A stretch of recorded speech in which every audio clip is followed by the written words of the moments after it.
that it's gross. It like everything is just inundated with wiener shots and just the grossest people that I think you'll ever meet. 5, 4, 3, 2, 1, 0. Welcome to the show, people.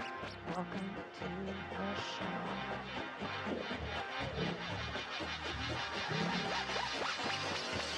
Eat my shorts. So here is to conversation.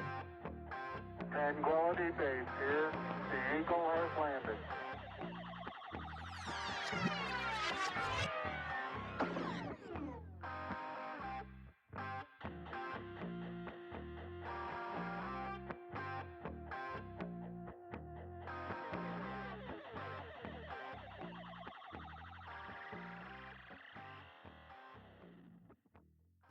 Welcome to the Cash Exchange. Welcome to the Cash Exchange. All right, so your through line for today. Go for it. All What yours. do Ryan Reynolds, Subway, and online dating have in common? Ryan Reynolds, Subway, online dating. Yep. Ryan Reynolds, recently, he's always had a shtick that wasn't meant to last long. Sure. He plays the same person in everything he does, and Sardonic asshole. yeah, and so that wore thin, and now all this stuff coming out with him and Blake and Baldoni and all that stuff. He's a persona non grata right now. Mm-hmm. Subway, terrible food. I used to get Subway all the time, but it's like once I found like real sandwiches, like at real delis, like I can't tell you the last time I've been to a Subway. Plus all the Jared Fogle stuff. Mm-hmm. And then online dating, it's a crapshoot.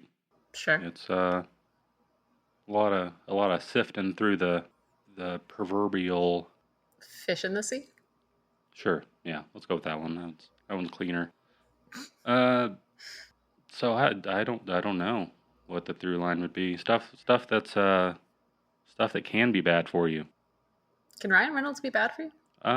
Yeah, Like I think space? you can have too much. I mean, Ryan like Reynolds. I wholeheartedly beg to differ. You can have too much Ryan Reynolds. What? I said you can. Oh. I said you Tough to can say. have too much Ryan Reynolds. Okay. And you can have too much shitty food at Subway. Sure. And you Any amount of can- Subway is too much Subway. You can spend too much time on dating apps and not going out and experiencing the world around you. Yeah. That is accurate. Okay, so what is your through line?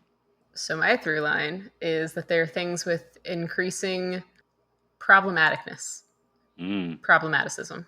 There are things that are getting to be more trouble as time goes on. Okay. Oh, yeah, that makes sense. What's the trouble with dating apps like that has been recent? So I don't know firsthand what is wrong with the dating apps, but I have enough friends that are in that it's gross. Mhm. It like everything is just inundated with wiener shots and just the grossest people that I think you'll ever meet. Because you can be I would just like to say that my experience with dating apps has not been inundated with wiener shots. wow, how fortunate for you. Which, I mean, maybe I should be a little offended by. I don't know. I mean, I would imagine that's a circumstance of which app you're using. Some of them are a little bit more wiener shot heavy than the others. Some of them are just straight up wiener shots. Sure, yeah. From what I hear. Well, I don't know anyone who has experience or tells me about their experiences with those particular apps, but the people who do like online dating and stuff, it's just been, it sounds like just getting grosser by the day. That like the fish in the sea are the ones that are floating upside down on the surface. They're not the ones that you're looking for. If you're not too careful on dating apps, you're going to get something very fishy. This is moments when Know the what I two mean? of us should feel extremely fortunate to have met our awesome partners, meaning that we don't For sure. theoretically ever have to get on the apps again. Ever. And who knows, if something happens to them, God forbid, and we just have to have companionship in our 90s. Who even knows what it's going to look like by then? There's no way it's not robots and AI, which brings us to our point for today. Yes, AI. It is more trouble every single day. it is. I spend a lot of time on X Twitter, and it seems like every day there's a new post about, oh, this is blah, blah, blah, 79.83. Look how realistic this looks, and it's terrifying.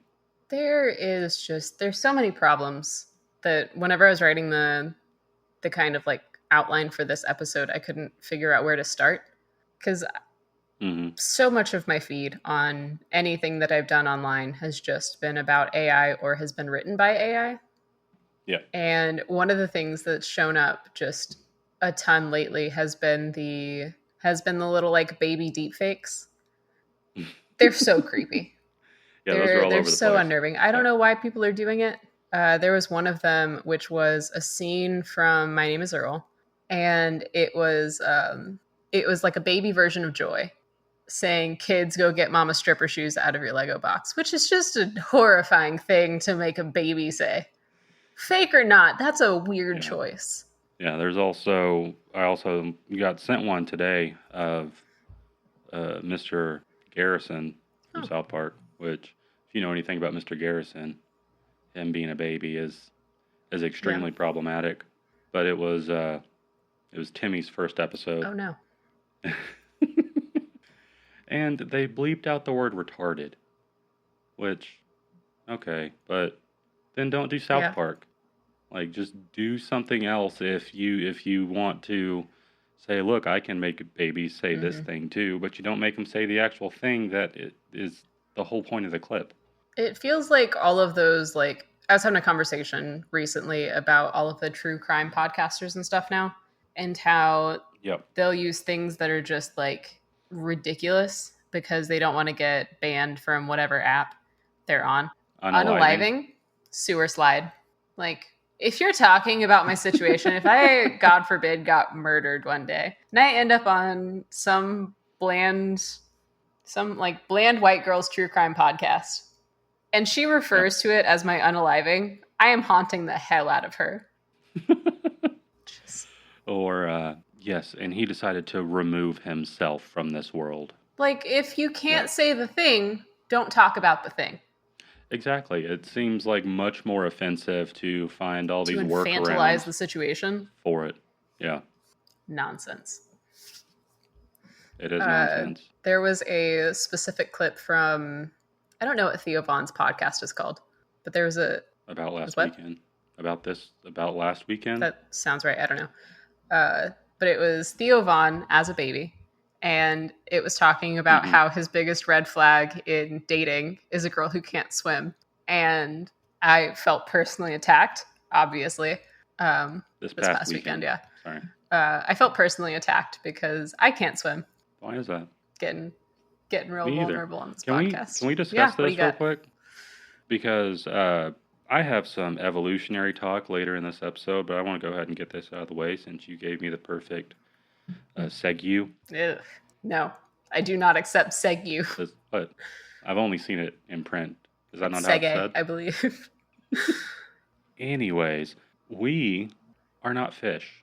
If you want to believe that we came from fish, that we came from microbiome somewhere deep in the ocean that just happened to make it to the surface, and we evolved legs, and we evolved this and that, and that's fine. But we evolved legs so that we don't have to swim. Sure.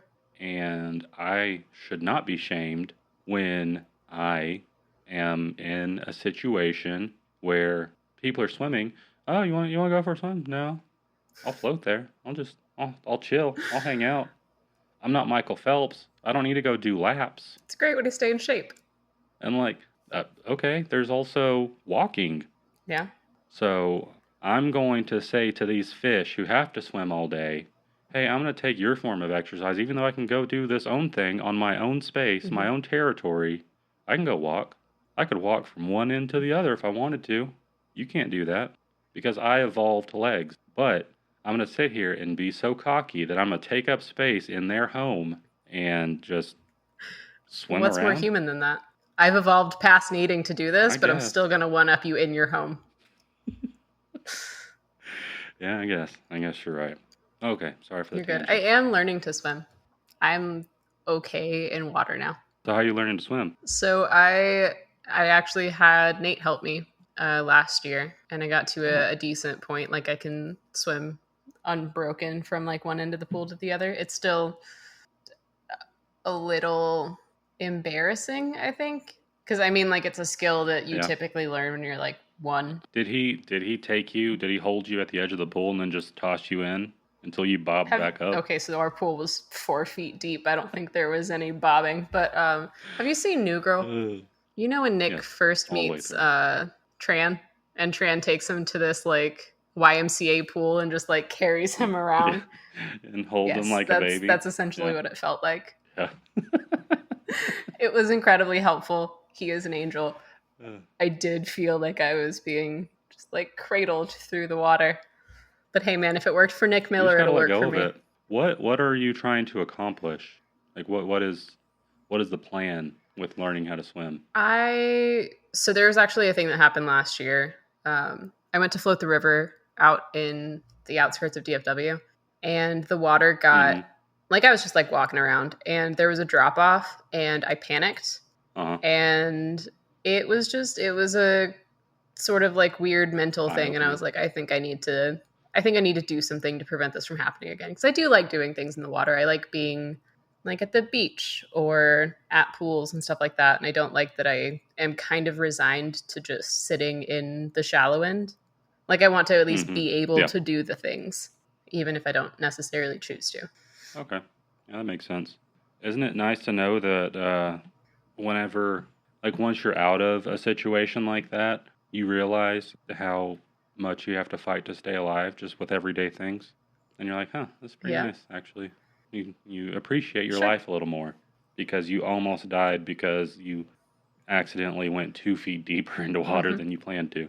But there was one time I was floating, or we were in canoes, and this was back in my drinking days. And so you do it the whole Yeah. day. And so if you're floating like on a tube, then you just let fly because it's gonna end up in the water anyways. You can't do that in a canoe. And so we had been bottoming out. Every time we hit it, I felt like my bladder was gonna pop. I got out. We had just finished bottoming out. I got out and pushed it, and then I was just like, I'm just gonna go here. And so I walk up a little farther to get the canoe going, and bam, instant drop off. And then I don't think peeing in the water was the only thing that happened during that experience, but I was clinging to the side of the canoe, like fighting for my life just to get back in. I would like to not experience that because I can't even float. Really? Do you just like panic in water? I take that back. Do you just panic in water? Yes, but I can float face down like a corpse, Okay. but I can't float on my back, and I don't understand why. I don't get why. That's interesting. I'm a lot more comfortable floating on my back than on my Yeah. stomach. I can't do the corpse float. Nope. No, I can do the corpse float all day. Interesting. So I'd be great at snorkeling. Never Sure. tried it, but I could. Have you ever considered going into like swim lessons? Because your kids can all swim, right? No. No to swim lessons, or no, your kids can't No, swim? their version of swimming is flailing enough to get from one end to the next. But they have some people in their lives, which are not me, saying, "Oh, they're such great swimmers. You're doing great." But if they were in a life or death situation, their flailing would get them 5 feet, and then they'd be at the bottom of the water. So every time that they tell me, "No, I can swim," it's like, okay, but you still need a lot of work. Everyone needs to keep working on all kinds of Sure. stuff. So maybe let's not be so confident about it. I was actually listening to a podcast today about a guy that won't give his children like floaties, like arm floaties, or what are those the things best called? things, yeah. Puddle jumpers. Yeah. He said because it gives them a false sense of security. And so if they feel like if they can do it with it, then they don't see the connection, like that is the thing that is keeping them Okay, yeah. from drowning. And so whenever they don't have it, they have the same confidence, and then then bad things happen. yeah, which I get that, but I don't know. I mean, I've always had I would call it a healthy fear of water. Okay. Are you rabid? So Are you afraid like of water? I'm not hydrophobic, but I am a little phobic, I guess. Is that going to be one of our clips? Is that going to be one of Sure, our yeah. shorts? We can make that a TikTok sound. What? I am a little phobic. I was about to say, what video would I'm not hydrophobic, but I'm a little phobic be? I think if they just cut out the I'm a little phobic part, I would do really well on a certain side of the internet. So, probably not a side I want to be on, I but I could. don't know that I know what connection you're making there, and I think I'm okay with that. I mean, you could. There's all kinds of phobics that people throw out there. It's like it's usually when they've lost an argument about something, or they want to make a statement but not really say anything. Thoughts and prayers. So they'll just call you blank phobic, or that. Yeah. It's the hateful. It's the hateful side of thoughts and prayers. So like they're on the same coin. Thoughts and prayers is like, I don't have anything of use to say, but here you go.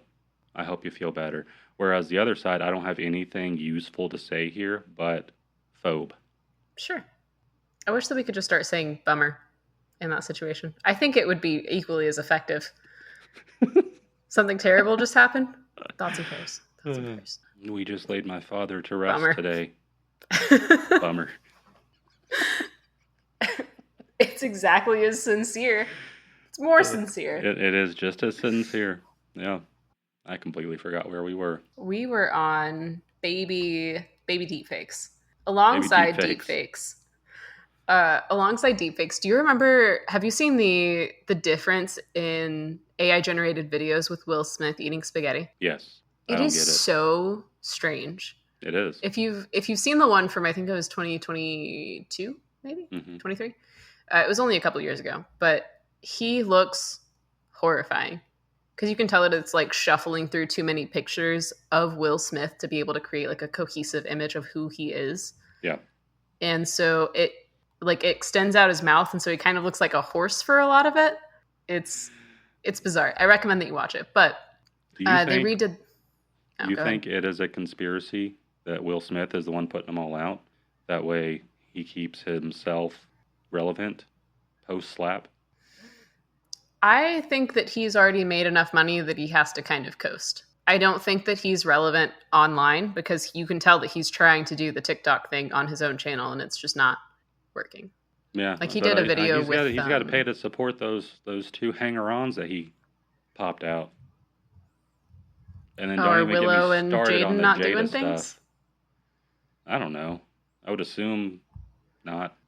Have you not seen that Key and Peele sketch where he's Jaden and his manager is just naming off random stuff and he makes it as bougie and as nonsensical as possible because he just doesn't understand normal things because he's Jaden Smith? Do you remember when he tweeted that a hotel chain spiked his pancakes with cheese? No, I don't. That was a fun time. It was like a 4 Seasons, I think, and he went to Twitter to express his displeasure because they spiked his pancakes with ricotta cheese. It was a crash out before there was a crash out. What? Was he having crepes or blintzes? Blintzes are supposed to have cottage cheese. You know what? I don't know. It's been a minute since I've had to think about Jaden Smith. Is he too rich to know what a blintz is? Is that where that sketch came from? Maybe. You're going to send me into a Jaden Smith rabbit hole. Some recon.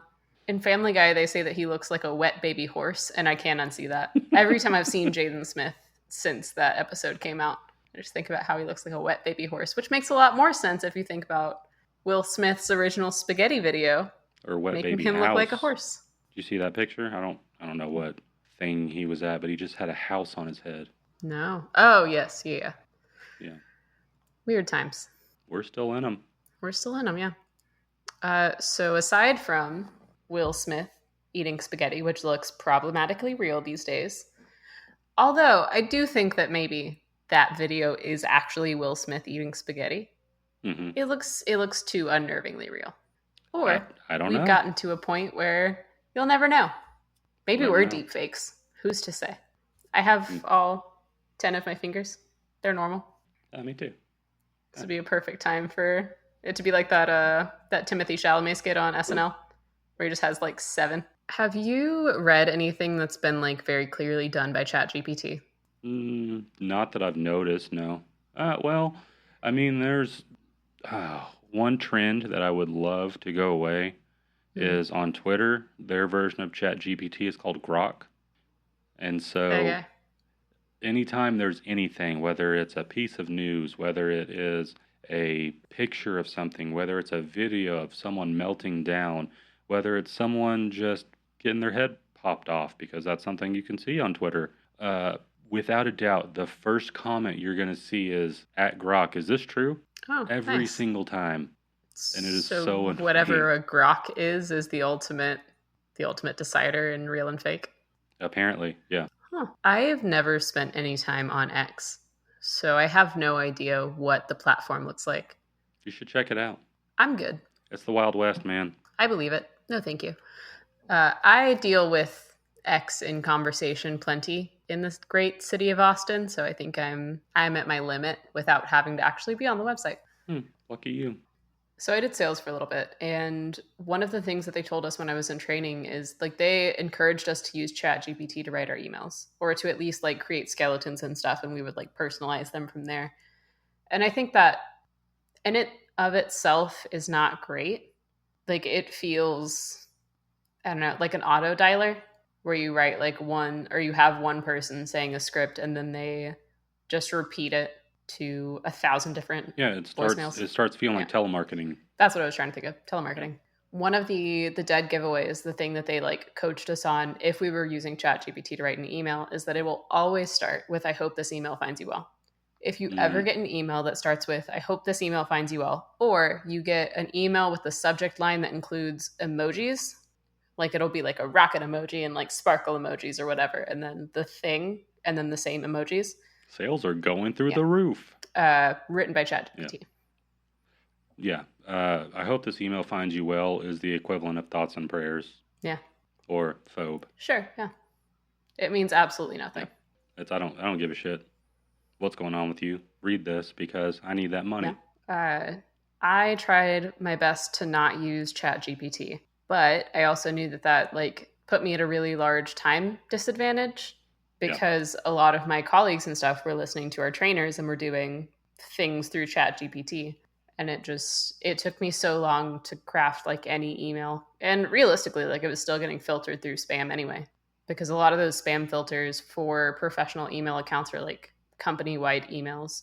They put filters on things that make it sound like it's done through AI. So there's not really a whole lot of ways to get through those filters if you're not a member of the staff in that company. Yeah, because I'll get emails. I'll get work emails, and it'll always say outside email, and then it'll say you don't usually get emails from this person, and those are just the ones that get filtered through. If you go through my spam, it's like thousands of them of, "Hey, we've got this great business opportunity that could really help your business grow," that kind of stuff. There's been a rise in ChatGPT usage for creative endeavors, which I think is something that's both really interesting and really sad. So one of the things that I found on, I think I saw it on TikTok maybe like a couple weeks ago, there's an author named Lena McDonald, and she wrote a book called The Dark Hollow Academy. The second one came out recently, and she is in deep, deep trouble. Because she not only wrote her book with one of the large language models, maybe ChatGPT, maybe another one, but it is evident that she wrote it through one of the large language models, because there is a paragraph in the text that she very clearly did not proofread with the prompts that she put into this engine. What was the prompt? Or it's not the prompt. It's part of, like, you know how if you ask ChatGPT a question, it'll say, "So here is what I did," and then it'll have the actual thing it did. It includes that. She copy pasted literally the entire response. So that starts out In this chapter, I've rewritten the passage to align with Jay Bree's style, which features more tension, gritty undertones, and raw emotional subtext beneath supernatural elements. And then it continues with the story. But she did. She did. Did she write the supernatural context part? I don't think so. Oh, so this is like, so she wrote her prompt and then but it was like the prompt was like, make it Yeah. like this. So, And then that's what it's saying. so essentially what she did was, hey, ChatGPT, write me this kind of story. Make it emulate Mhm. whoever Jay Bree is. Make it emulate Jay Bree's style with the gritty undertones, tension, whatever. And that's, How is Jay Bree it's spelled? J.Bre. And what's her name? Lena McDonald. Yeah, so Jay Bree is a whole nother author. Yeah. Broken Bonds, The Sword. So this wasn't even, she wasn't even asking for it based on like Correct. her own Mhm. work. Well, a side note to that, you can follow us on, I swear this is going somewhere, X at Cash Exchange Pod, Instagram at Cash Exchange Podcast, TikTok, The Cash Exchange Podcast, or Gmail, cashexchangepodcast@gmail.com. And on our Instagram every Tuesday, you'll find I give you 3 clues as to what the 3 things are going to be in the title of the episode, which ultimately will lead us into the topic of the episode. It's a fun game. You should try it You out. should, absolutely. No one has passed it yet. So, and I'm not going to say they're I guess I can't say they're layups. You should know, because then I'd know.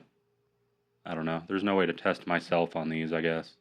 We can have the partners. I mean, she sees them every Tuesday. She's like, I have no clue what that Does is. she make guesses in the comments? I can't because I'm a doesn't. part of the She actual should. thing. Yeah, that's true. Yep. Or you could throw in some red herrings. True. Anyways, okay, so this last one was Madam Web, Internet Meltdowns, and Sermon Farts. Sure, yeah. And this whole thing came about because I didn't know how to illustrate a sermon fart without it being like just overtly crass and just no subtlety whatsoever. So what I did was I put a prompt into ChatGPT and I said, create me a picture that has Madam Web watching an internet meltdown of a preacher during a sermon.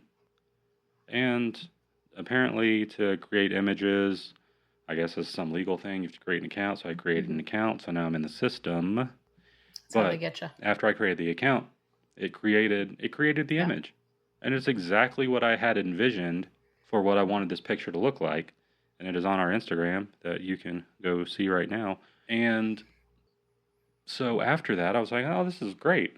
Because it takes me forever to find, if I don't have a picture, like a picture that I've personally taken of one of the 3 things for our episode, then I have to go track it down. And you can't just pull it from Google because most of that stuff has copyrights and all this other stuff. So you leave yourself open to those kind of things. Are we going to get popped for how many people see our stuff? Probably not. But in the future, they could. Does copyright protection affect an Instagram post if you're not using it, like claiming it as your own? If you're trying to monetize, yeah. Okay. Because then you're making money off someone else's work. Okay. Which, I mean, right now, nothing like Instagram isn't monetized, YouTube isn't monetized. So we're in the clear right now, but once we make that transition, then all that stuff could be fair play. Okay.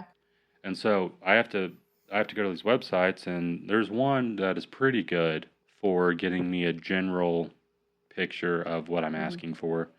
And those are attribution free. So that means you don't have to put the creator in the description, and you don't have to pay a royalty or a licensing fee or anything like that. So just out of curiosity, I asked ChatGPT after getting this picture, I said, do I need to credit ChatGPT for this photo, or do I need to like say anything about where this photo came from? Because it's very obviously AI generated. AI generated, yeah. And so what it came back to me was saying that you don't need to tell anyone that it came from ChatGPT. You don't need to give us any attributes, any royalties, or anything like that. One thing that will be dictated by whatever platform you post it on is whether you have to list it as AI or not. Okay. And so, just to be safe, and because it's just so obvious, on this most recent post, there's a little tab you can click where if AI was any part of it, then you just do that. And so that's what I did. And I mean, I don't know. I liked it because I put our logo on it, I put a background on it, and all that stuff. Have you seen it? I have, yeah. Do you like it? I have a massive, massive grievance with ChatGPT, Copilot, all of the large language models and stuff generating images. Mm-hmm. I hate it. See, I do too, because there's people that could do it, but I'm not people that could do it. Right. And I mean, I need these usually by Tuesday. Mm-hmm. So I get the cutting out the human element of it, but I'm also not an artistic person Sure. in that, like, as far as drawing or any like physical media, like that's just not my cup of tea. Sure. So I definitely see the issue with it, Mm-hmm. but I guess it just doesn't affect me as much as it would affect other people. Like you. You're the one that created our logo. Mm-hmm. Like, I don't think that that's something that would have come easily for AI to do. Like, I gave you a general outline of what I wanted it to look like, Mm-hmm. and then we've tweaked it a couple times since then, and there's definitely like human touches on it. Sure. So I don't know. I mean, I definitely I get the grievance of people who are saying that you're taking the human out of the equation. I think so. The problem with like artificially generated images and stuff is not that you're taking humans out of the equation necessarily. Mm-hmm. It is that you are stealing their work. So it's not like Because all of ChatGPT, it's based on something. right? So it's not like That ChatGPT already is pulling exists, from yeah. nothing. It can't just Yeah. imagine just yet. Like it's not to the point, so far as we know, that it can just create things out of thin air. What it's doing Mm-hmm. is it's pulling from Instagram, it's pulling from Google Images, it's pulling from X, TikTok, whatever. It's pulling from every source on the internet where people are posting the things that they do. They're posting their own work. And then it's basically just creating some kind of amalgamation, slapping a filter on it, calling it its own. It is plagiarism. And so I'm an artist, so it is personally really like irritating whenever people will use like artificially generated things, especially whenever there's a bunch of artists and stuff that will show up on my TikTok feed because I follow a lot of artists. And so it's like, oh, you might also like this. And all of these artists have a very similar art style. And it is pretty evident because of the similarities in their art styles that what they're doing is they'll have like the artificially generated image is like the background and then they'll like pretend to do brush strokes and stuff so that they can claim it as their own. And so it's like that is inherently just nauseating because I can guarantee that with the amount of views and the amount of follows and stuff that these people have, like it's definitely monetized. Like a lot of these people sell like courses and stuff, and I can't imagine that they're actually doing anything legitimate in them. But like there's a lot of people who probably wouldn't be able to tell the difference and know that these people are just straight up lying to you. Yeah. And so I have a hard time doing the artificially generated images. It does save you a lot of time, saves you a lot of money, manpower, all of the things. Like I understand the merits, but it's at best a little dicey. Yeah. No, I get it. And I felt a certain way just pulling from it for the last episode. Yeah. But I was sitting there and never tried it, so gave it a shot and liked what the outcome was. But no, I definitely get your side of it. There's also whenever I was trying to like brainstorm like logo ideas, I was kind of coming up blank. And so I asked ChatGPT or Copilot or one of them. I was like, give me some like ideas for a general thing. It's like I gave them a general rundown of the podcast. It was like, it's a sibling thing. We're talking about like a variety of topics, whatever. And what it gave me was just stuff that was very clearly ripped off of like a clip art site. Mm-hmm. And it was like not really tweaked. Like there was, I'm sure, a like 1-to-1 version of the podcast logos that it was giving me that were on like Vector Bay or not Vector Bay, it's Pixabay, or like any of those like clip art sites where you have to like pay royalties to the people who actually made them. Yeah. And I was like, I don't think I want to use this for my brainstorming. It also made me feel really lazy, but that's neither here nor there. No, like I said, I definitely get it, and it's not just the art. It's, I mean, like you were saying, it's books, it's music, it's voices, it's people's personalities, it's people's likeness. It's all that stuff that is. It all came from somewhere, and it didn't start at ChatGPT.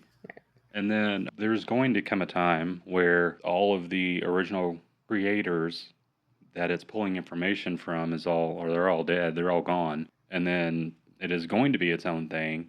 And by then it's going to be the Wild West for anything that it creates, because this stuff is, like you said, it's getting worse and worse, I guess, based on your perspective as time goes on. So the further along we get with it, the more and more this stuff is just going to be taking over everyone else's ideas, and we're going to get to a point where just everything is AI. Yeah. There's not going to be any originality to anything anymore. There was a video that I watched a little while ago from Film Theory. I don't know if you follow that channel. If you don't, you absolutely should. Any listener should. They're a great resource. But they were talking about kind of like the future of film. And one of the things that they were talking about was that whenever a person dies, theoretically, their identity goes into the public domain 70 years after their death. Yeah. We are coming up on the 70th year of James Dean, and Marilyn Monroe is not too far after. Once they go back in the public domain, we could realistically use deep fakes of them to make them stars in movies in the 2020s. And it, like, a lot of the Disney actors and things have had to get themselves like scanned in whenever they get cast for a movie, because Disney wants their likeness in the case that they need to do any like digital retouching in a part of their contract. Yeah. So in case that they need to do any like retouching or anything later on, or, you know, if an actor were to die and they needed to finish up a couple of scenes, that's why they, again, theoretically have all of these characters and all of these actors and things cataloged. But what it means in the grander scheme is that eventually when AI gets, actually, I don't even know if that's an AI point necessarily, but once these actors go back into the public domain, Disney can capitalize on them again with no need to pay royalties to them, because it's not technically them. It's not technically due to their estate. It's Disney owns the rights to this person's likeness because they signed a contract for it. Well, like, did they ever do anything with Chadwick Boseman after he died? Didn't he die in the middle of something? I don't remember which movie it was. Was it Black Panther? I think Black Panther was done before he died. Was it? I think so. I think maybe in Infinity War Part 2 or whatever the last Avengers movie was. Oh, sorry. Black Panther 2, not the first one. Oh. The one that's about Shuri. Yeah, I don't know if he was alive for any of that production, or if he already saw the writing on the wall and so he wasn't involved at all. I wouldn't think that was the case, but I remember the first part being a funeral, so he wasn't, like, they didn't have him in it physically or digitally. Yeah. But I don't know if he was in whatever Avengers movie that was that came out before that. Endgame. I don't know if he was fully in that, or he was physically. I think there was a movie that he was working on, but I don't think it was one of the Marvel ones. Maybe like 21 Bridges was his last one. I know there was a movie that I think it was Avengers, the second one, or whatever the last of the trilogy is, the second half of the end one. Endgame. Yeah, and there was a woman that was from Doctor Strange, maybe. I don't know. I'm butchering this story. I have the bullet points though, and they asked her to come back, and I guess they asked her to come back for like such a pittance, like it was just like insultingly low. I think is the general idea of how she felt about it. And so they were just like, she said, no, I need more money. And they're like, no, and they used her, but they used a digital copy of her Oh. because they had it. Hmm. And I mean, it wasn't she wasn't like a main character or anything, but that is a perfect example of what you're saying about how they just own these people's likenesses, and these people are still alive. Yeah. And so if you don't want to play ball, then they can just do it without you. Yeah. Like, whenever Carrie Fisher died, and they were in the Mhm. middle of filming, I don't remember if it was Rise of Skywalker. It was one of like the newer Daisy Ridley Star Wars movies. But they brought back Carrie Fisher for like one last scene, fully digitally entered into the thing. And I can understand But why didn't they just cut her out of extra scenes from the previous movie? maybe I thought that they made her into like an entirely different like scene. I didn't think they copy No, pasted something from a different movie. I think that they used bonus footage from the last movie and put her in the third one. I don't know. I'm pretty sure that's how it went down though. Okay. But yeah, I don't the optics of it are still a little creepy. That like the person is gone. It Mhm. makes some sense to want to honor her by bringing her in one last time for a franchise that she was the cornerstone for. But also like it feels like a kind of gross cash grab. I think Oh, without a doubt. in the sense of like adding in characters digitally or like de-aging them or whatever. I think that Indiana Jones and the Dial of Destiny, terrible movie by the way. Oh, it is just like that last Star Wars movie that she was shoehorned into. Yeah. Indiana Jones and the Dial of Destiny, terrible movie. But the beginning of Dial of Destiny was a de-aged Harrison Ford. He's in like his 30s, 40s maybe. And it feels like that was Disney's test run to see how audiences would react to scenes like that. Because they did it to an extent in the last Pirates of the Caribbean, but it wasn't as extensive as this one. And I think this was No, them but trying to they see if they could get it to work with audiences. And it didn't, but thankfully, they couldn't. because that was No, bad. both Real of bad. them were very, very bad, and it was very obvious. I mean, first off, you know that Harrison Ford is he in his 80s now? I think so, yeah. Yeah, and so it's obvious. Yeah. You find someone that looks similar enough, and then just let them do those scenes. I mean, you already have this geriatric over here when he's like himself as an older Indiana Jones doing all this stuff that he's not doing. Like this is all stunt doubles, Mm-hmm. and they're just plastering his face on it. And then the same thing with what was that, Pirates 5? I I couldn't don't tell know you. which one it was, but it completely takes you out of it. I think it's almost Like, more. just use someone that looks similar to them, Yeah. but is the age that you're going for. I think it's almost more egregious what they did with Pirates of the Caribbean because it was like a shorter thing, but they did such a good job with Barbossa. Like they absolutely nailed it in the original Pirates of the Caribbeans. And it has just gone downhill. Yeah. Like the CGI has just gotten so lazy and formulaic. Well, I mean, same thing with Voldemort in the Harry Potter movies. Yeah. Like, they completely erased this man's nose, and those looked great. Yeah. Dobby. So maybe the thing is, don't make him human. I was reading about the Barbossa CGI. This was a while ago.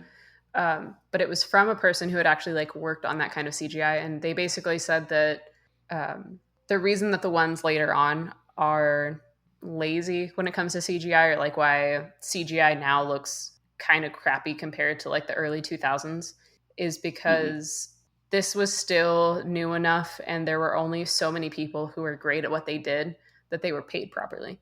And then they started trying to turn them into like sweatshops. People had to like churn out just so much CGI for everything that Disney put out or that any company put out that it ended up having to be like streamlined in a way that absolutely ruined the effect. Mm-hmm. Well, you get so terrified of people's attention spans getting shorter and shorter that you can't have a movie that is going to take 3 years to come out to do it the right way. And the first four Pirates of the Caribbean movies are great movies. Like, the first Pirates movie was one of my favorite movies growing up. Yeah. And so it's just, I don't know. It's just, it all just reeks of greed.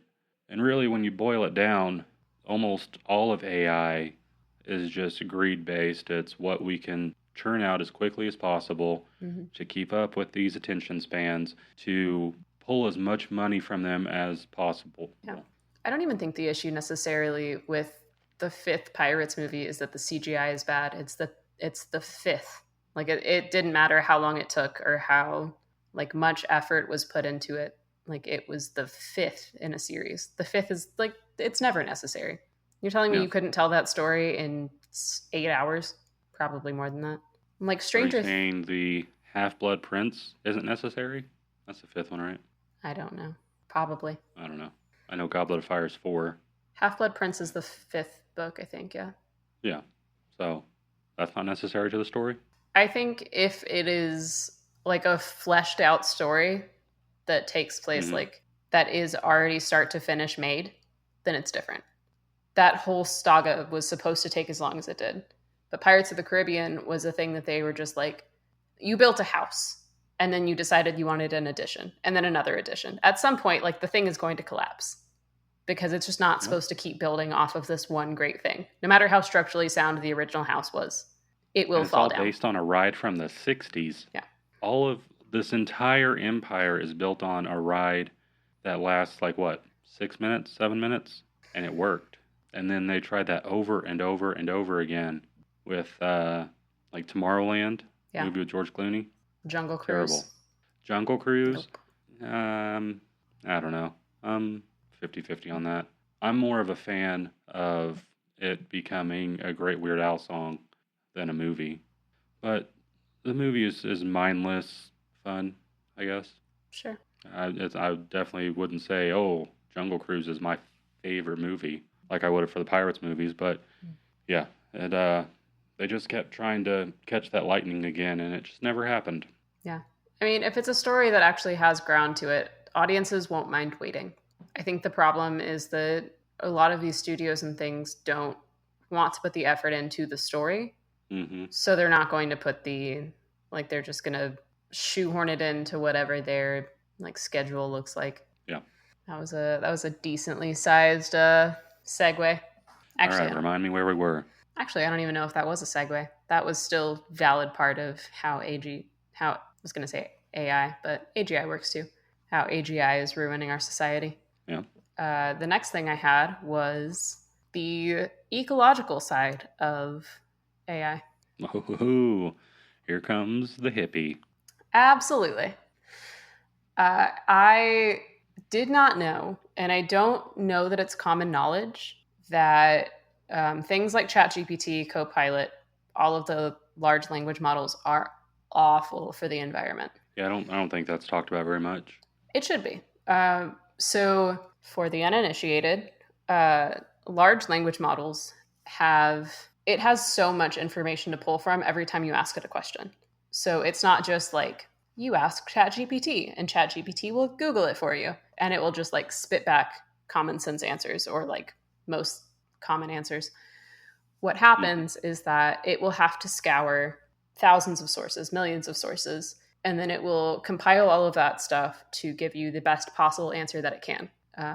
What happens is that all of that work, all of that computing goes through data centers. Data centers are cooled with water typically, and just so that like the CPUs and things don't overheat in server rooms. And this is overly simplistic. I'm not super familiar with the technology, but you ask ChatGPT a question, it goes through a data center and it pulls all of this water through to cool down the systems. But what happens is both that it is incredibly water intensive, which is super dangerous in places like California, where a lot of these data centers are, where there happen to be a lot of wildfires. And it's incredibly dangerous because it also raises the temperature of the air around it. So it is a massive contributor to global warming in the long run. And these places have massive footprints. It's like these colossal buildings that the only thing they do is they're just filled with servers. And for those that don't know, anytime you do anything on your computer, anytime that you put an input in and you expect an output, that all gets run through a CPU. And the CPU will pull from your memory in your laptop or computer or desktop, whatever you have, and then it'll send out the information to the internet, and then it'll send it back to you. But all that stuff causes heat. All that stuff, and that heat has to go somewhere. And so that's the reason that your fans turn on your laptop when you start doing intensive work. That's the reason that your stuff gets warmer whenever you're on it for a long time. So it's a huge problem, and there's lots of things that they're trying to mitigate those issues, but we're nowhere near a sustainable point right now. And it's the same problem that you run into with Bitcoin mining too, because that is also very CPU intensive, and you have to have they have these farms that just have these things that are running these huge equations nonstop, just over and over and over again, 24/7, and all that stuff needs to be cooled down too. And not just that, but you also have to take into the electrical implications of all that, because those data farms use up a lot of electricity too. And our power grid is already stretched incredibly thin. Especially in Texas. Especially in Texas, yeah. So more of the data centers, which are soon to be moving to Austin, soon to be moving to, I think Irving is about to get one or just got one. There's a couple that have been on the rise in Texas, and we cannot handle it. No. We're not built for it. We're not prepped for it. No, because for those who don't know, what was it like? 2021. Was it 2021? Yeah. We had a huge ice storm, and in Texas, we're not used to huge ice storms, so we don't have ways to prepare for it. We don't really know what that all entails, but almost the entire grid for the state of Texas went down, and just people all over the state had no power for week and a half? Yeah, we lost power for 4 days, I think. Yeah, I was lucky enough that I was heading out of town, so I didn't have to deal with the ramifications of it too much. But for everyone I talked to, I mean, it was miserable. If it wasn't the power outages, it was the burst pipes. We had a huge pile up on the highway because people don't know how to drive in the ice. 144 cars. It was a gigantic mess, and all of that stuff is only going to be compounded with all the extra stress put on by data farms and all this other electricity intensive stuff. Yeah, so I have been on the job hunt in the broader scheme of things, since I graduated college back in 2021, but more specifically, I've been job hunting for the last 2 weeks. I've applied to everything. I've applied to all of the things on LinkedIn. And because I'm open to work on LinkedIn, so much of my feed on the website is just people complaining on either side. So either of the people that are looking for work or the people that are trying to find candidates. And the biggest problem is that it's no longer a conversation between people. Essentially what has happened to the hiring process for just about any job, in corporate at least, is that you'll apply to a job, you'll maybe write your resume with AI, you maybe won't. But a lot of these recruiters and stuff, because they are posting their jobs online, anyone can apply. These people are getting applications where it's just they're inundated with thousands of them. They can't realistically filter through all of them. So what they do is they have I think it's called ATS, where it's an automated resume tracker. And it uses AI to basically filter out people who wouldn't be worth talking to. And because of that, it's basically just AI talking to AI, deciding whether or not you deserve a job. And so recruiters would get upset because people would be using AI for their resumes, or they'd be lying on their applications. But it's literally the only way that you can kind of get through to an actual human being to have a conversation. Yeah. And then I've gotten a ton of automated messages that's like, oops, better luck next time. Like, I don't think I've spoken to a single human being in the hiring process. It is genuinely just so disheartening. It's ridiculous. What if that was actually the response you got? We received your email, we received your resume, and the results are better luck next time. Honestly, that's almost what all of them say. It's like, we've chosen another candidate, but we'll keep your resume on file in case something else comes up that you might be good for. Like, okay. Yeah. I don't believe Sorry, that's we couldn't ever approve worked you for for anyone. this loan right now. Yeah. But check back in 60 days and reapply. Because maybe something magic's going to happen by then. Yeah. And the same thing that's happening with the job hunt right now is happening with higher education. So I graduated, I think, before it was the biggest problem in college. So higher education has also been seriously affected by AI. And I don't know if I was maybe done with college before it got so like deeply ingrained in the system, or I don't know. There was still definitely some bits and pieces of AI in college whenever I was enrolled, because they'll have like plagiarism checkers and things that were done through AI, so it would check over your paper and make sure that it wasn't under or it wasn't over like 5%, I think, copy pasted. But there's a lot of people that are using AI to write their essays, to turn them in, for professors to use AI to grade their essays. So at some point, like, you're just paying for nothing. You're not getting an actual education because the professors aren't teaching you anything. You're not writing anything, so you're not learning on your own. This is just AI grading a different AI. I don't know. So we went over it in a podcast a couple episodes ago of like, you're going to need this later. And I think that is absolutely fundamental to growing as a human being. I think that whenever you take the actual effort that it takes for you to remember that stuff to the point that you can explain it to somebody else, because I think that is like the actual mastery of a skill, is you being able to teach another person about it. So it's not necessarily that you wouldn't be able to Google it. It's not like I can't use my calculator if I'm doing math. It's that I know how to get from point A to point B, even if I don't have to regularly do it.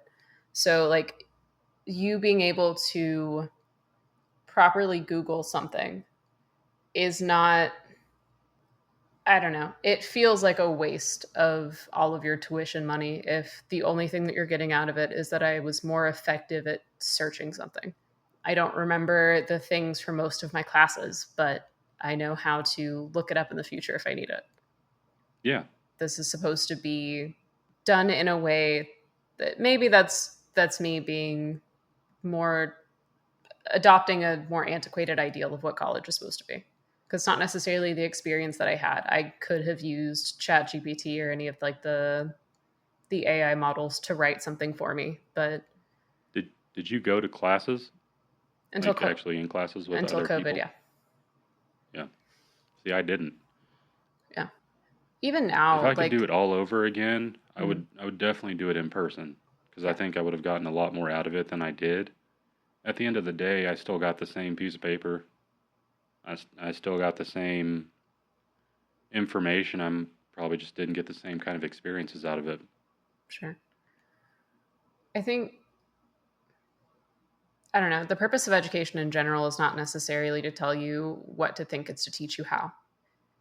And I feel like that's a thing that is completely abandoned whenever you are willing to write your essay by prompting AI.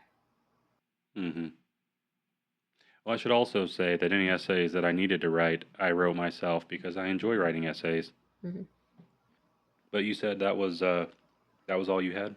That was the last of my cons, yeah. I do have some issues that you didn't bring up.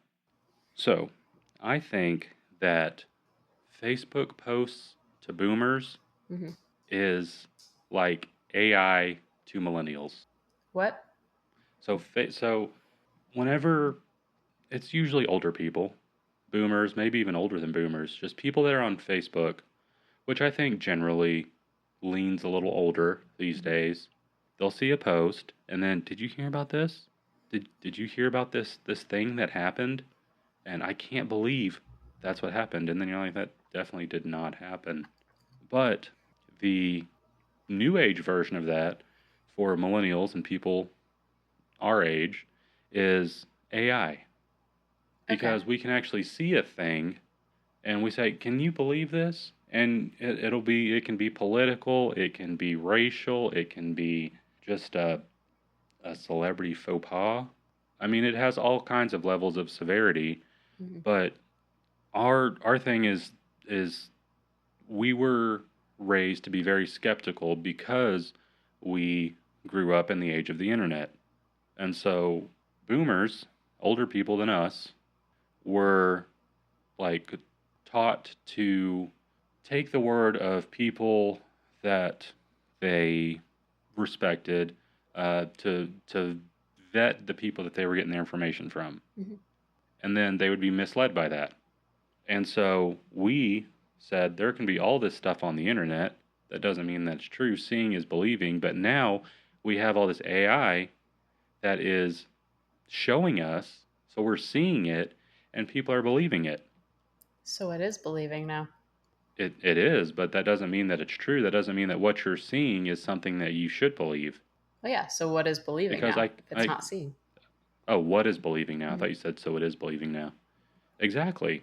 And that is a huge problem with AI and with the way everything is going now.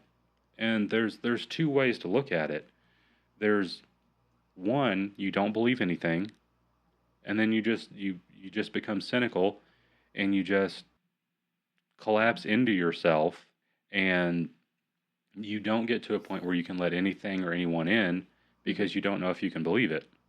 Or you take everything at face value and you give everything the benefit of the doubt, and then you get burned by that.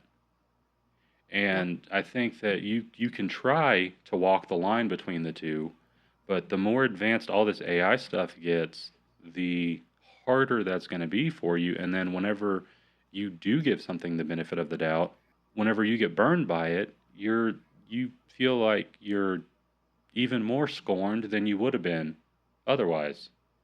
Yeah. Like if you see a video of Donald Trump giving Biden a stone cold stunner, then you're not going to believe it, no matter how realistic it looks.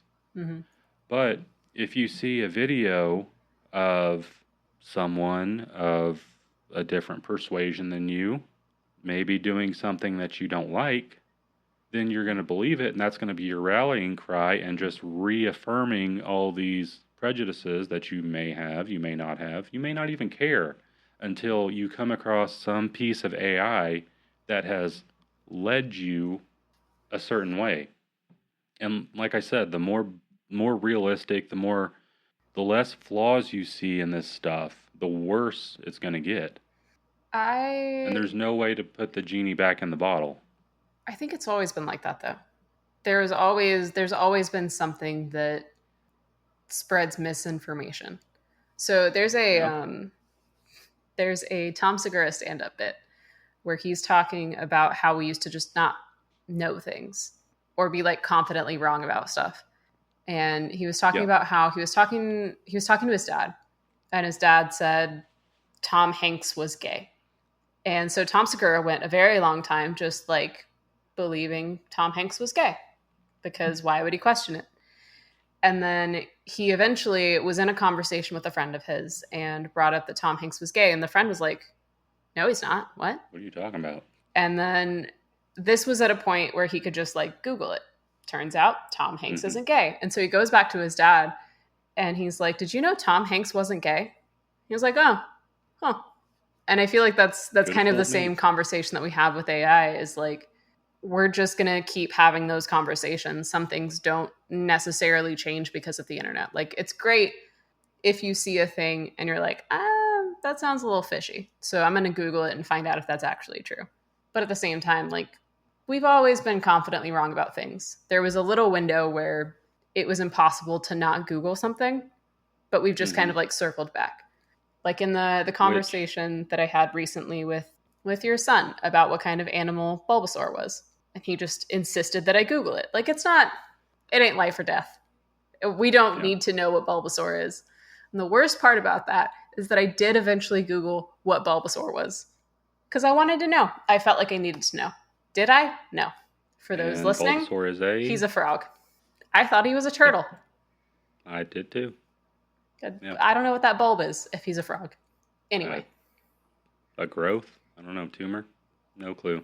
But I would say that not knowing would be fine if people were level-headed and could be trusted with just, this is what I'm saying, this is what you're saying, we're not going to agree, that's fine. Yeah. And I'm a voyeur as far as Twitter goes. I don't get into the stuff. Yeah. If I see something that I think is interesting, I don't agree with or whatever, I don't engage those people about it. I'll maybe talk to Emily about it, or I'll send something to you. Yeah. But I'm not going to engage these people about it because nobody can be wrong anymore. Yeah. There's a thing going around of an interview that Thomas Lennon, I don't know. Lieutenant Jim Dangle, New Boot Goofin. Oh, Thomas Lennon, yeah. 4 Payments. Yeah. Who said that there's just an entire generation of children that were never told no. He said he grew up in Chicago, and there would just be Irish dudes that if they got out of line, just some random dude, and just smack them in the back of the head. And he said, we don't have that anymore. Yeah. Kids aren't told no. Kids aren't smacked around when they're getting out of line, so they get back in line, and this is what has been created because of it. And that's the kind of attitude that you get anytime you get into an argument with anyone, or anytime you have a differing opinion from anyone on the internet. And I think AI has a lot to do with that, because one of like the ultimate problems with AI is that it opened the floodgates to you saying something and, okay, where's your proof? Okay, here's my proof right here. Here's a video of the thing that happened. Here's the aftermath of the video. Here's everything leading up to the thing that happened. This is my proof. That's AI. No, didn't happen. That's fake. That's a deep fake. And so now people that are, no matter how stupid opinion that you have, you could just say, no, didn't happen. Put your fingers in your ears and yell. Yeah, it's just the ultimate scapegoat now. Well, I know AI exists, and so I'm allowed to say whatever I want, and then if someone says something that I don't like and then comes up with proof, I can say, no, that's fake. They have this ultimate scapegoat now. And the fake news is a Trump thing, but it's from both sides. Yeah. And like there was a video someone caught of the transportation secretary, Pete Buttigieg, under Biden, who made this big show about how he cared about the environment and he didn't want to put any more strain on the whatever. So he was going to ride his bike to and from work. He leaves his house. He has a helmet. He gets on his bike. He goes about 2 blocks. And then, I'm assuming it's Secret Service, stops a black SUV. He pulls up to the back. They put his bike in the back. He rides in his big-ass Suburban all the way to the White House or wherever he was going.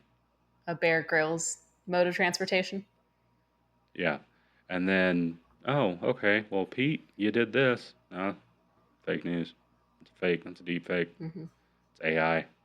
And so I think that is the most glaring problem that has come from AI is, I mean, besides just the laziness of everything and the fact that most people feel like they don't have to think critically anymore because everything can just be shoved out into their face, and then they either agree with it and say, yeah, this is it, this is the thing, or they say this is fake, this is AI, this is whatever. Mm-hmm. And it is so exhausting, and it's only going to get worse. And I don't see a turning point. I don't see a time where people say, yeah, AI exists, but then there's also critical thinking that needs to happen too. I disagree. So when it comes to the conversations on the internet, it feels to me like people like us are the majority. That there's more people online that are not actually starting fights on the internet. There are people who aren't putting their opinion on the internet because who cares? Mm-hmm. There's more people who are just like online without necessarily interacting with the stuff that they see. Those people can engage in person and should, I think, be taken more as the whole than the exception. The people who are online are more subject to be bots, not actual people. They are Mm-hmm. more subject to be wrong louder because there are no consequences for anything you say online. And they're just a fraction of the population who is the most bored, who feels like it Yes. is their duty for some reason to shove their opinions down your throat. Well, and it is actively incentivized for people to post something that they know is false, something that Mhm. they know is not true, just so they can get interactions, just so they can get Yeah. movement, and it goes up the algorithm, and then it gets shown to more people. Clicks The over more people that sincerity. see it, the more people that interact with it, the more money you can make. Yeah. And I don't know how you undo that system. I have one solution that seems to be gaining traction in our generation. Going dark. Yes. So Yeah. this is a conversation that you and I have had 1,000 times at this point. I talk about how aware that I am of all of the time that I spend on my phone, but knowing that amount doesn't change how much time I spend on my phone, right? Yeah. So I caved, and I got this. What? Why didn't you tell me? I got it today. I was actually going to tell you today Oh, because I man. just got it. Oh. I got a flip phone. This thing contains maps. So, like, if I need to, I can navigate with it. But honestly, most of my traveling right now is just done from here to work or the like local grocery stores, restaurants, whatever places that like I know. So I don't see myself needing that all that often. It does calls, texts, and I have to get used to a different kind of T9. This is a little strange.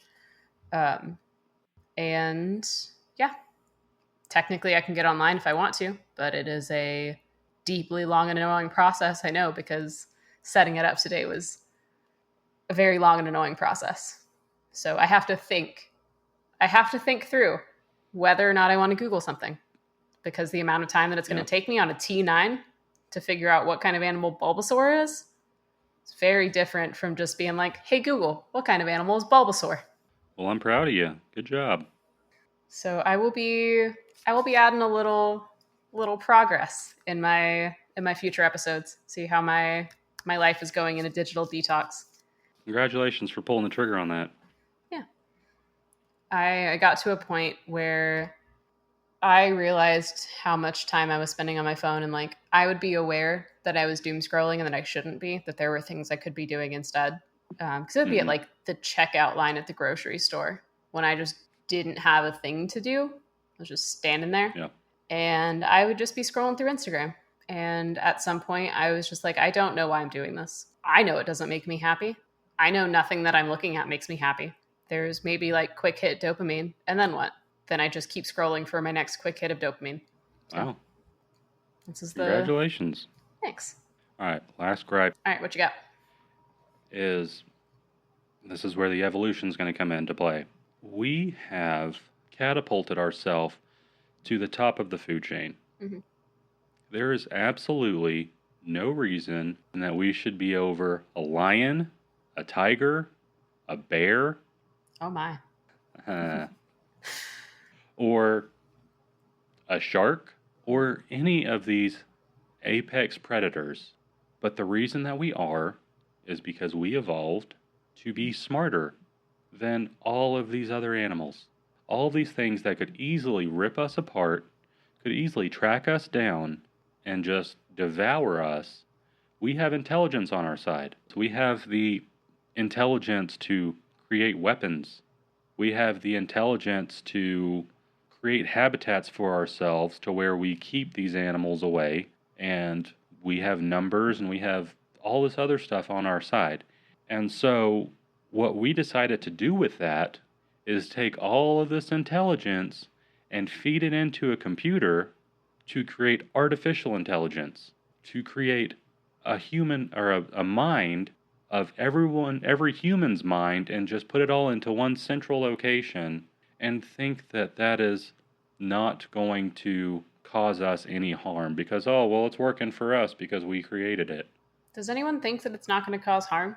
Oh, there are people that will completely downplay the bad aspects of AI just because they don't want to admit to themselves that all in all it's a pretty terrible idea.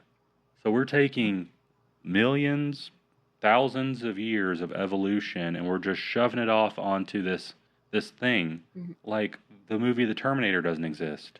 And I get the financial aspect of it, and I get that maybe you could say that it was inevitable. Like this is where it was all leading anyways. Yeah. I can even wrap my head around the fact that we're all in a simulation and it doesn't matter anyways. But I don't understand why so many people are so willing to throw away this evolutionary advantage we have over every other species on this planet and just give it away and think nothing bad is going to happen. I think that humans thought that they were too big to fail for a very long time because they made it to the top of the food chain and they were like, we're kind of unstoppable. I'm God. The downside to that is that eventually a system gets too big and it will crumble on top of itself. Every empire since the beginning of time has collapsed at some point. Right. So I do absolutely believe in the inevitability of us making our replacement or for something to have usurped us in being the apex predator. I also subscribe fully to the simulation theory, which is probably a different can of worms. But I think this was the natural progression of things, that we were going to make something to take over for us. Not to get too conspiracy theoristy, not quite putting on my tinfoil hat, but there is a theory that everything that's happened with humans has been cyclical. So like there's a theory that like Lemuria and Atlantis and all of these like mythical cities, essentially, they existed, but they existed for a previous iteration of humanity. And then there was something that took them down, and then we started back over. I think this is just us at the end of this life cycle. This is us finding the thing that's going to replace us, and then we'll start back over. I could get behind that, yeah. Because just looking at how everything has progressed, even just over the past 15 years, I don't see a way of getting back to before. And that doesn't mean that you can't still live your best life given all the circumstances of everything that's going on. You can. But I definitely think it's more of a struggle every day to be willing to put all that aside and live a fulfilling life for yourself. I think humanity as a whole is leaning towards nihilism. And I think nihilism has two sides to that coin. You're either nothing matters, so I'm going to live as one continuous existential crisis, or nothing matters, so I'm going to do what I want. Because at the end of the day, I think it's all a matter of which side of nihilism you subscribe to. Which one do you think is more dangerous? I think nihilism in and of itself is a little dangerous. Because when you start thinking that nothing matters, whether or not you're optimistic about the outcome of nothing mattering, you fail to see the bigger picture. Everything is the exact same amount of nothing. You stop looking for meaning. And I think that is one of the most beautiful things about humanity, is that we're always trying to figure out whys. We always want to know why a thing is what it is, even if a thing doesn't have an answer. We want to know what is going on in space. So we're going to keep searching, even though we have... There's a really good Oh, God. There's a really good quote from Pete Holmes about Christianity versus atheism. Mm-hmm. And a lot of it has to do with the fact that atheists may or may not think that whatever happens after we die is just nothing. And you should check it out. It's he makes an interesting observation on the connections that Christianity and atheism may or may not have. Interesting. Okay. All right. Any final thoughts? AI is inevitable. There are definitely upsides to it, especially in fields like medicine. But it is something that you should use sparingly if you can. In the same way that you should be careful what you consume on the internet, because someone probably stands to gain something from you agreeing with it, consider that AI might be the same. That there might be someone standing to gain from you not being able to know a thing without using a large language model. And if you are a nihilist, nothing matters. Let's party. That's all I got. Well, I think for me, don't lose your ability to be a critical thinker. It's one of the best qualities a human can have, is just to be able to work through a problem. So don't let AI take over that for you. And on that note, we'll see you. Peace out, Girl Scouts.